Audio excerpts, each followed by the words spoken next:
এখন আমরা দেখবো হচ্ছে ফৌজদারি কার্যবিধি 176, ভেরি ইম্পর্টেন্ট। গত টানা দুইবার মনে হয় এই প্রশ্নটা আসছিল যে আমরা 176 যেটা হচ্ছে inquiry by magistrate into cause of death. Inquiry মানে অনুসন্ধান, বাই ম্যাজিস্ট্রেট ম্যাজিস্ট্রেটের দ্বারা, কি ইনটু কজ কিসের, মৃত্যুর কারণ, ইনটু কজ কারণ অফ ডেথ, মৃত্যুর কারণ সম্পর্কে কি করবো অনুসন্ধান। মৃত্যুর কারণ সম্পর্কে অনুসন্ধান করবে কে? প্রথমে বলছে বাই ম্যাজিস্ট্রেট, বলে নাই বাই পুলিশ, বলছে বাই ম্যাজিস্ট্রেট। তাহলে মৃত্যুর কারণ সম্পর্কে অনুসন্ধান করবেন কে? সরাসরি সরাসরি প্রথমে বলছে ম্যাজিস্ট্রেট। আচ্ছা, কখন করবে, কোন পরিস্থিতি করবে, কেন করবে, এটা জেনে নেন, এটা খুব ইম্পর্টেন্ট। এখানে দুইটা বিষয় রয়েছে আমাদের, আমরা জানি।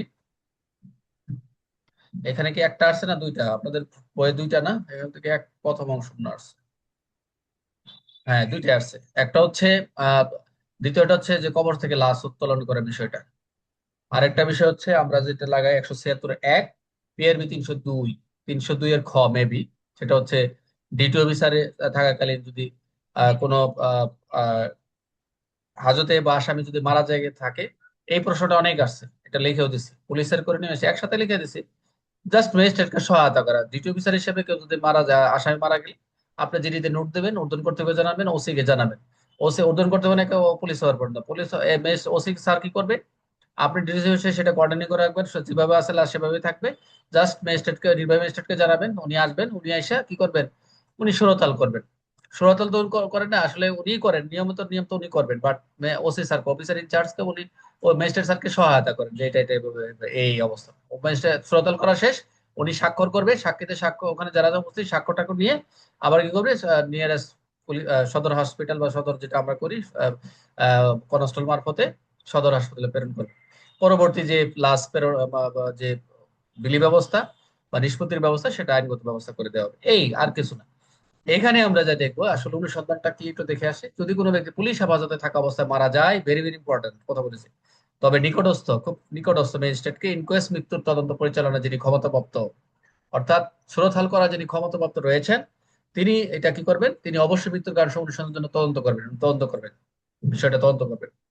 এছাড়াও কি করবে, ফৌজদারি কার্যবিধি আমরা 174 ক খ গ, আমরা যে উল্লিখিত অন্যান্য ক্ষেত্রে আমরা যেগুলো দেখলাম, 174-এর যে সুরতহালের ক্ষেত্রে যে বিষয়গুলো দেখলাম, সেই ক্ষমতাপ্রাপ্ত যিনি ম্যাজিস্ট্রেট, অর্থাৎ ম্যাজিস্ট্রেট চাইলে পুলিশ কর্মকর্তা তদন্তের পরিবর্তে, যদি মনে করে যে পুলিশ কর্মকর্তা তদন্তের পরিবর্তে অথবা অতিরিক্ত মৃত্যুর কারণ অনুসন্ধান করতে পারেন, এটা হচ্ছে তার এডিশনালি ভাবে তাদের ক্ষমতা, অনেক কিছু করা যায়, আইনের জন্য ওভাবে সাপ্লিমেন্ট করা আছে।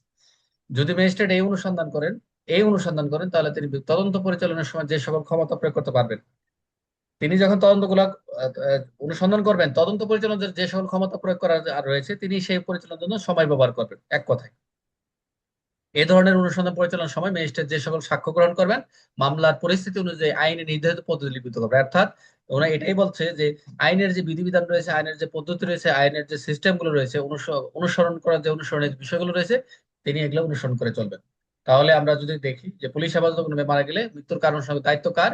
অবশ্যই নিকটস্থ ম্যাজিস্ট্রেট, যেটা সিআরপিসি 176 বলা রয়েছে। তাহলে পুলিশ হেফাজতে মারা গেলে মৃত্যু অনুসন্ধান করবে কে? ম্যাজিস্ট্রেট। ফৌজদারি কার্য কোন ধারায় বলা রয়েছে? সেটা 176। পুলিশ হেফাজতে মৃত্যু হলে ছিয়াত্তর। ম্যাজিস্ট্রেট অনুসন্ধান করবে কি? অবশ্যই, এটা অবশ্যই বাধ্যতামূলক, এটা বাধ্য, একদম আপডেটেড এবং কম্পালসারি। 176 অনুযায়ী ম্যাজিস্ট্রেট তদন্ত করতে পারেন অবশ্যই, পুলিশ তদন্তের পরিবর্তে, পুলিশ তদন্তের অতিরিক্ত, তাহলে উভয়, পুলিশ তদন্তের পরিবর্তে এবং পুলিশের তদন্তের অতিরিক্ত হিসেবে সেটা তদন্ত, এই দুইটা জিনিস মাথায় রাখবেন।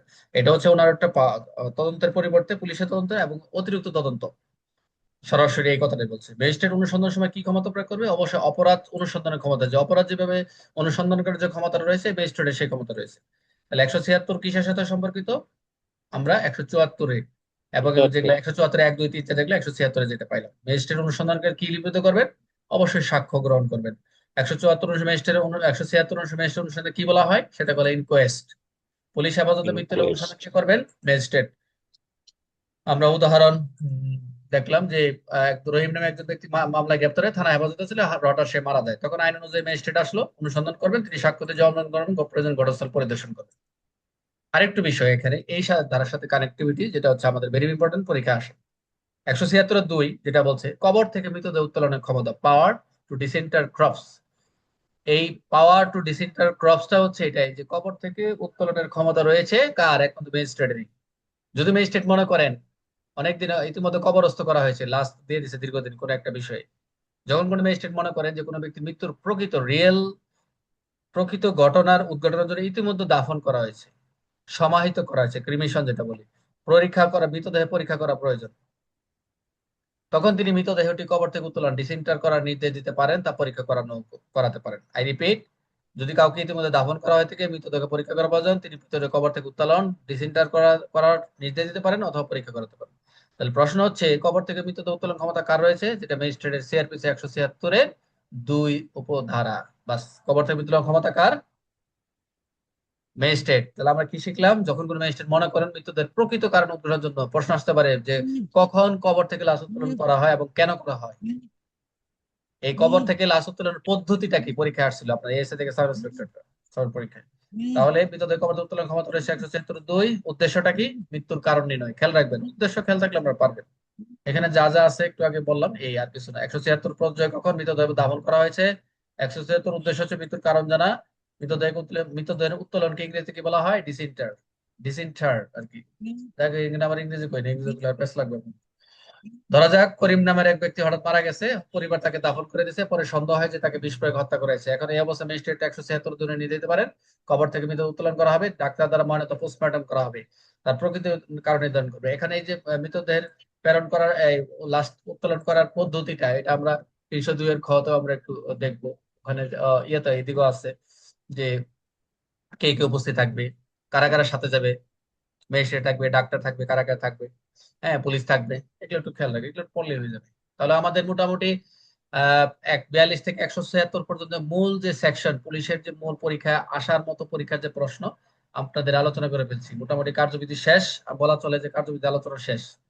যে এখন যেগুলা আছে 100, ওখান থেকে প্রায় 10-12টা ধারা পড়লে আমাদের কার্যবিধি শেষ হয়ে যাবে। তো আগামী শুক্রবার, আমাদের ঈদ তো মনে হয়